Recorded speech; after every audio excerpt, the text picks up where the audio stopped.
How to delete Google account. Hi guys, welcome to our channel. Let's get started. First, open the Google app on your device. Now tap on the profile icon at the top right corner of your screen. Then you want to tap on Manage your Google account. Once you're here, tap on Data and Privacy.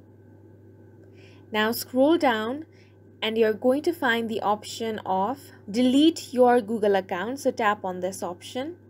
Tap on Continue here.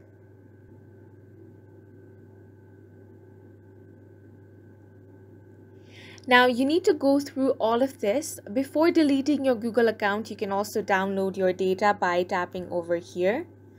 Now scroll down and here it says that all this content is going to be deleted if you delete your Google account. So your Gmail, YouTube, calendar, contacts, Google Play apps, and digital content is going to be deleted. If you agree with this, then you want to check these two boxes. Then tap on Delete Account. And once you do that, your Google account will be deleted. And that's it for this video. We hope you guys found it helpful. Please make sure to hit the like button and subscribe for more helpful tutorials.